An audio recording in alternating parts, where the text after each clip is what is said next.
Aku itu sebenarnya nggak terlalu tahu apa yang menjadi perkembangan anak muda, Gen Z lah ya. Tapi begitu aku baca, aku ikuti, ternyata luar biasa. Aku mau mulai dari Aji dulu ya. Ji, kamu kan ngurusin bagaimana orang meningkatkan keterampilan kepemimpinan, apalagi di era digital ya. Sebenarnya kalau yang sekarang dibutuhkan anak-anak muda, yang kira-kira gadget banget, apa sih? Sebenarnya kita kan sekarang anak-anak muda ini banyak yang membahas ya Pak ya, kedepannya ini bisa nggak sih teknologi menggantikan manusia gitu ya Pak. Nah sebenarnya kalau yang kita sering ajarkan juga di leadership dan juga di people development ya Pak, ada 3 hal sih Pak yang mungkin membuat kita survive gitu Pak. Yang pertama adalah emotional intelligence, itu yang membuat kita mampu mengelola diri kita. Emotional intelligence itu juga tentang self leadership ya Pak, bagaimana kita menjaga diri kita, bagaimana meregulasi diri dan sebagainya. Meregulasi diri, karena banyak banget yang bilang kayak kita ini pengen lebih pinter dengan baca buku, misalnya saya target baca buku 1 bulan 1 kali gitu. Tapi dia tidak mampu meregulasi dirinya untuk bisa membaca buku 1 bulan sekali gitu. Nah jadi kemampuan yang dia mampu meregulasi dirinya, dia mampu menggerakkan dirinya, nah itu adalah self leadership ya Pak. Nah, self leadership itu salah satu yang utamanya adalah tentang bagaimana kita mengatur emosi kita kan Pak, emotional intelligence tadi. Lalu yang kedua terkait dengan kompleks problem solving Pak. Jadi nggak cuma problem solving aja, tapi kompleks problem solving. Karena sekarang itu kalau kita ngomongin problem itu biasanya kalau problem solving itu kayak satu problem diselesaikan sampai selesai, problem berikutnya gitu. Tapi kalau kompleks ini kayak problemnya itu banyak banget dan kita harus selesaikan segera semuanya dengan tepat gitu. Jadi karena kalau di dunia yang sekarang itu kan problemnya nggak datang satu-satu ya Pak. Karena di era yang VUCA kayak gini tuh problemnya tiba-tiba datang banyak dan kompleks gitu. Jadi yang dibutuhkan adalah bagaimana kemampuan kita buat kompleks problem solving. Yang ketiga justru sebenarnya yang paling penting adalah critical thinking. Jadi critical thinking itu gampangannya kalau saya sharing ke teman-teman anak-anak muda itu adalah kemampuan untuk terus bertanya gitu. Kalau ada apa, ini kenapa sih? Gimana caranya kita membuat ini menjadi lebih baik lagi? Bagaimana caranya kita menginovasikan? Nah, jadi balik ke pertanyaannya Bapak tadi, kalau kita memiliki 3 hal ini, sebenarnya apapun yang akan terjadi di masa depan, bentuk pekerjaannya seperti apa gitu ya, insya Allah sih kita sebagai manusia itu akan tetap survive gitu. Karena 3 hal itu, ya sampai saat ini sih ya, belum ada mesin yang mampu mengcopy 3 hal tadi Pak. Problem solving mungkin bisa, tapi kompleks problem solving nggak bisa, karena itu butuh kreativitas gitu. Kalau tadi regulasi diri, emotional intelligence nggak bisa, karena mereka tidak punya emosi gitu. Jadi mereka tidak bisa merasakan. Kalau orang Jawa kan bilangnya roso ya Pak. Roso. Mereka tidak bisa tuh punya roso. Betul. Gitu. Nah itu yang tidak mungkin digantikan sama mesin. Artificial intelligence-nya bisa dibuatin dengan segala data dimasukin dan dia akan keluar sesuai dengan perintah. Tapi kalau rasa nggak bisa kan? Nggak bisa Pak. Kamu nangis, perintah dulu nangis kan? Yes. Kan udah bisa spontan, betul kan? Diajarin dulu Pak. Diajarin dulu. Gini. Oke. Jadi ketika orang kemudian punya keterampilan bawaan atau dilatih gitu ya, ya talent lah, kebakat gitu, ini kan bisa dikawinkan ya, betul, dengan alat, kira-kira kan gitu, dikawinin dengan alat, ya digital lah gitu. Sebenarnya kalau ini berdiri sendiri, terus alat ini berdiri sendiri, orang mempelajari satu-satu, ada nilai tambahnya nggak? Betul. Atau mesti kawin kira-kira? Ya.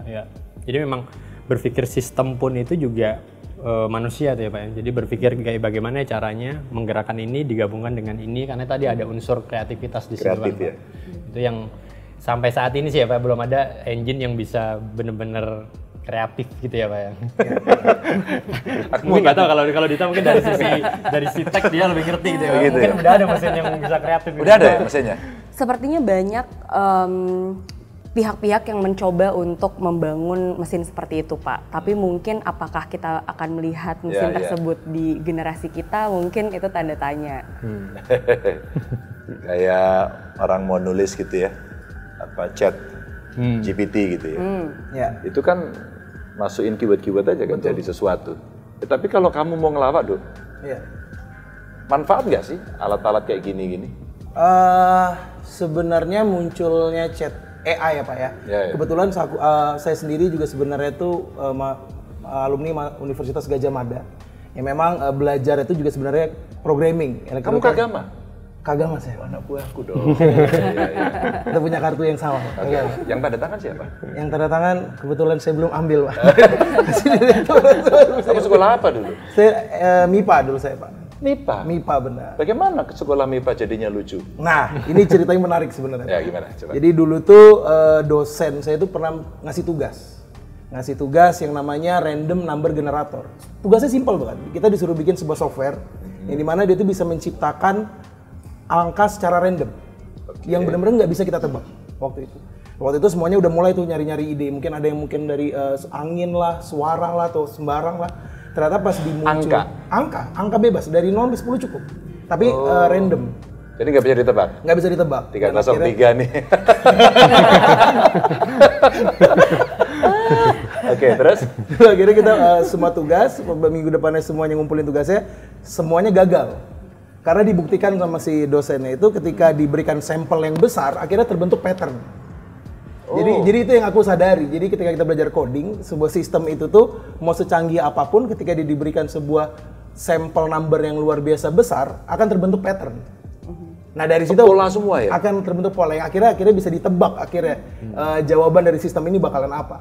Nah dari situ aku akhirnya switching karir ke industri kreatif sebagai stand up comedian, karena aku percaya AI ini pertumbuhannya mau segimanapun, industri kreatif dan industri komedi ini nggak akan pernah bisa tergeser oleh mereka. Karena sifat humanisnya itu tuh nggak akan bisa manusia nggak akan bisa membuat manusia gitu. Itu sih. Manusia nggak bisa buat manusia. Benar. Tapi kan kamu punya bakat ngelawak ya? Ya. Punya bakat ngelawak, tampil jadi komedian. Cara memanfaatkan AI, dunia digital ya, kamu manfaatin sisi apanya itu? AI itu sebenarnya kita manfaatkan sebagai jokes jadinya Pak, jadi bercanda aja gitu. Karena memang ya kita udah pernah coba gitu. Aku pernah ketik ChatGPT gitu, bikinin pantun yang lucu dong. Maaf saya tidak bisa melakukannya. Dia nggak bisa pokoknya. Masa nggak bisa sih? Dia nolak. Ayo dong, bisa dong. Akhirnya dibikin sama dia. Dipaksa? Iya, akhirnya dipaksa. Aku juga baru ternyata ChatGPT bisa kita paksa ternyata. Jangan-jangan punya perasaan dia, ada emosinya. Salah tadi begitu. Saya curiganya kalau kita paksa jangan sebenarnya servernya di sana tuh ada orang yang take over dan ngetiknya dibikinin. Iya. Jadi gitu ya. Ini bisa jadi, Pak. Tapi kamu manfaatin nggak dengan keahlianmu? Ada sainsnya, MIPA, terus kemudian ada bakat lucu. Kamu manfaatin nggak? Kalau cara berpikirnya, iya saya manfaatkan. Karena komedi itu tuh juga cara berpikirnya logis. Seperti kalau kita berpikir logis, what if dalam programming, bikin jokes itu juga seperti itu. Kita bikin setup, premise setup punchline itu tuh juga ada what if. Kita tuh harus bisa ngebaca audiens kita ini akan berpikir apa. Dan supaya kita tuh bisa bikin punchline yang ternyata nggak bisa ditebak sama mereka. Itu yang saya pakai, jadi metodenya saya pakai. Tapi kalau AI-nya sendiri sejauh ini sih untuk stand up comedian belum bermanfaat sejujurnya Pak. Belum bermanfaat. Kalau industri kreatif bermanfaat untuk mencari ide ya. Tapi manfaatin mama kamu ngelawak sendiri, pakai kamera sendiri, besok ditongolin di YouTube atau di medsos mula gitu ya. Terus kemudian orang nonton, ya iklan dong gitu, jadi duit gitu. Pernah ya? Bikin lawakan sendiri, ditonton sendiri ya Pak ya? Itu orang lah. Saya pernah sih, tapi sedih gitu jadinya Pak. Sedih. Jadi kalau stand up comedian itu tuh, kita memang butuh audiens sih Pak. Butuh audiens. Karena kita tuh exchange energi gitu. Emosi. Benar, ketika kita melemparkan jokes, mereka ketawa, kita tuh dapat timbal balik energi di situ. Kalau misalnya saya itu juga pernah nih kayak bikin stand up, tapi yang nonton tuh kadang cuman di studio doang atau kamera doang, tuh rasanya tuh kayak beda ya. Pengen daftar PNS aja gitu. Rasanya tuh kayak pengen berhenti aja. Tapi kamu pengen jadi, pilihanmu mana? Pengen jadi PNS, stand up comedian atau jago coding gitu buat program gitu? Pilihan saya, melihat karir saya yang sekarang sih PNS. Gitu doang. Iya, Jangan berubah ternyata. Ternyata menembus industri susah ternyata Pak. Akhirnya kembali situ ya. Karena kita stand up comedian yang apalagi stand up comedian lokal ya Pak ya, punya tagline Pak. Apa tuh? Semua akan PNS pada waktunya. Oke, saya mau ke Mbak Dita. Binar Academy kira-kira. Iya Pak. Kalau Binar Academy ngelihat seluruh potensi ini, ya. bisa nggak mengawinkan ya. Ya. Ada bakat terpendam, Ya. proses kreatif, ada Ya. dunia digital. Ketika ini kawin, Ya. kemudian menjadi sesuatu yang punya added value. Ya. Nah, memang di Binar Academy sendiri ya Pak, kita juga fokus tidak hanya di bagian teknologinya saja, tapi juga membangun soft skill dan karakter, karena seperti yang tadi Mas Aji bilang gitu, bahwa soft skill dan karakter itu yang akan membuat kita terus relevan di masa depan. Dan sebenarnya tools ini adalah complementary Pak sifatnya, bukan menjadi utama gitu ya. Yang nomor satu tetap adalah people, baru toolsnya gitu. Contoh ya Pak, ChatGPT gitu. Misalnya di konteks programmer membuat aplikasi. Sebenarnya ChatGPT itu tugasnya adalah untuk mempercepat prosesnya. Iya kan? Kalau tadi kita ngarang codingnya dari awal mungkin 1 paragraf 1 jam gitu kan. Sekarang tinggal semuanya automatically generated, lalu tinggal kita edit-edit aja gitu sesuai dengan sistem yang kita punya. Sehingga aplikasi yang kita bangun bisa jauh lebih cepat, sehingga bisa membuat impact dan delivering value untuk customer juga lebih cepat gitu. Oke, aku tuh kemarin ngobrol sama anak-anak gitu. Pilih jadi PNS atau TikTokers? TikTokers. Passion karena senang. Bagaimana kamu bisa lakukan itu? Karena saya pintar nyanyi Pak. Bagaimana nyanyimu itu menjadi sesuatu yang publik kemudian merespon. Ada nilai ekonominya, hiburannya dan sebagainya. Maka ketemu sebenarnya persilangan atau perkawinan itu, dunia digital itu. Lalu saya tanya, apa manfaatnya? Aku masukin ke Spotify Pak. Aku masukin ke YouTube. Aku tadi nanya, lu kalau ngelawak sendiri bisa ditampilin lucu apa enggak gitu ya, sambil membayang-bayangkan gitu. Mungkin nggak perkawinan itu gitu? Sangat mungkin Pak. Mungkin ya. Sangat memungkinkan. Malah teknologi yang ada ini telah mendemokratisasi talent-talent yang ada gitu kan. TikTok contohnya ya Pak,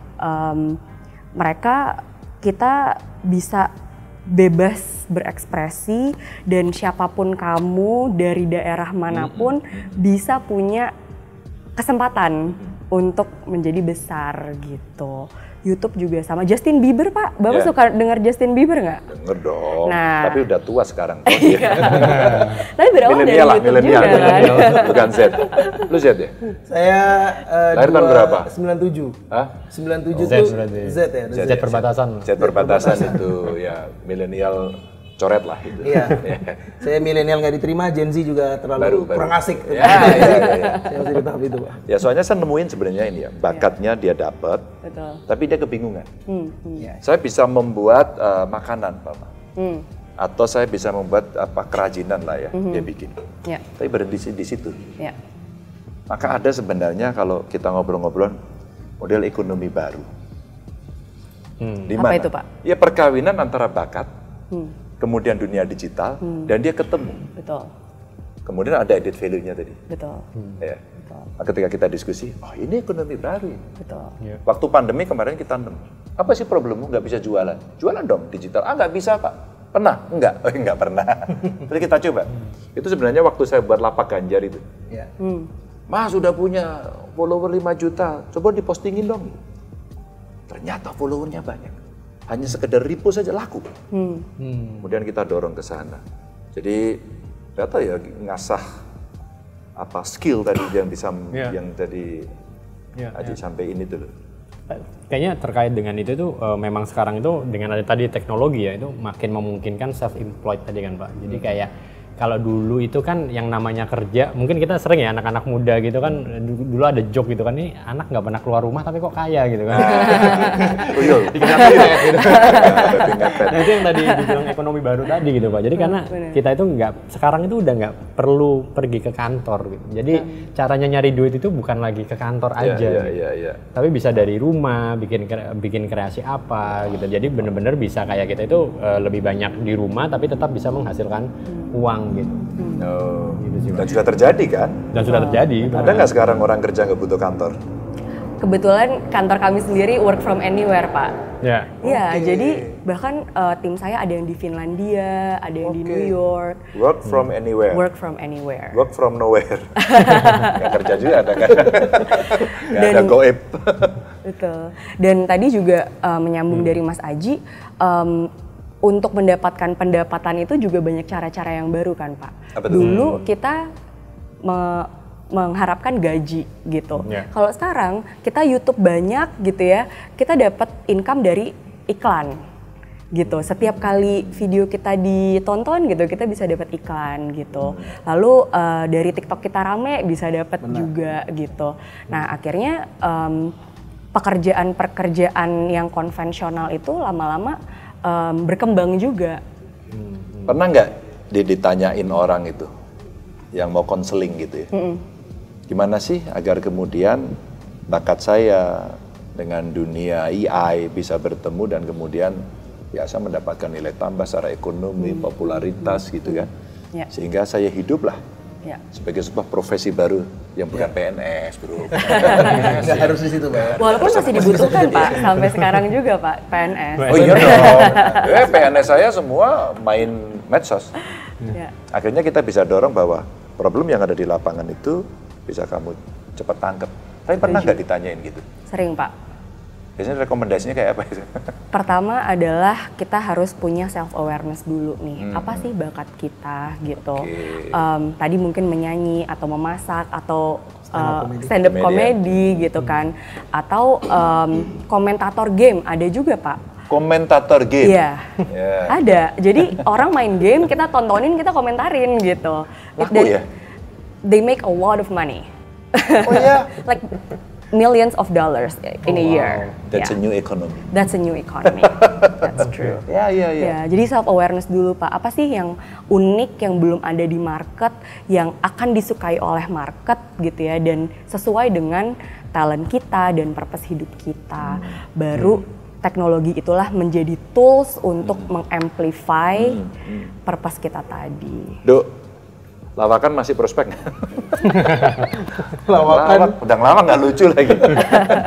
Kalau AI sendiri, kalau kita suruh dia bikin joke kayak tadi Mas saya bilang nggak bisa, mereka bikin jokes.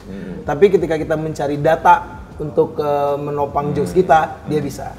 Itu kan yang saya gunakan. Saya kan juga kebetulan bekerja di komisi.co, itu media politik yang kita ciptakan untuk anak-anak Gen Z, Pak.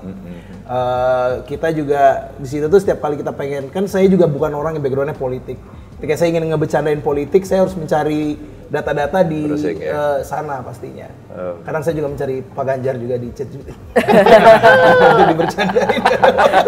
Iya, asik juga sih itu. Kan tadi konsultan juga ya? Iya, benar. Biasanya ada nggak yang konsultasi ke kamu ya dengan masalah hidupnya? Nggak ya? Tapi ngelawak ya? Sebenarnya tuh kadang tuh seperti itu, Pak. Kadang itu kan ketika mereka konsultasi stand up, misalnya mereka butuh bantuan untuk mengkomedikan sesuatu. Komedi itu kan berangkat dari keresahan. Jadi mereka tuh pasti akan menceritakan keresahan-keresahannya mereka. Ya sometimes itu bisa sampai malam karena mereka terbawa sih kadang. Itu bukan konsultasi, curhat. Jadinya lebih panjang kan. Berarti teman curhat maksudnya. Iya, kalau konsultan tadi artinya teman curhat ya. Betul. Nah kalau teman curhat rate-nya berbeda gitu. Berbeda. Ada package ya. Ada package ya. Soalnya saya dapat yang kayak begini, curhatan itu bisa jualan, bisa buat produk nggak laku.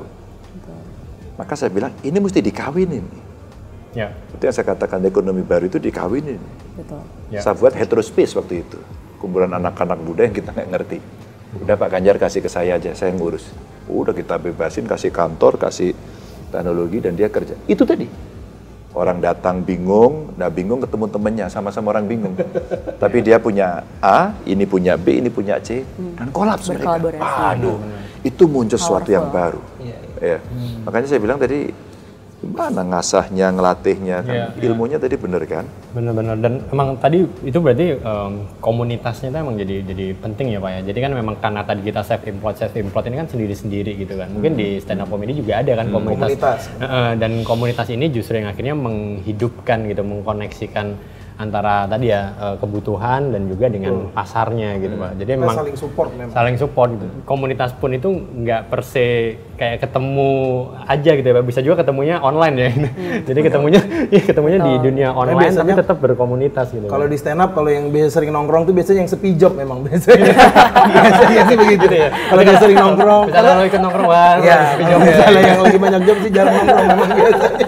Tapi ada loh yang dia punya rasa tapi nggak bisa disampaikan, cari jodoh. Sekarang ada yang online kan? Betul. Saya sudah menghadiri beberapa pesta perkawinan. Pasti saya tanya, dapat jodohnya di mana gitu? Facebook. Ada aplikasi apa itu? Tinder. Iya Tinder. Pernah nyoba ya? Ketahuan lagi Pak. Ketahuan lagi. Dapat sana ya? Nggak dapat. Tapi pas saya pakai foto palsu dapat Pak waktu itu. Gitu ya. Harus dapat pakai foto palsu. Dan besok dilaporin polisi.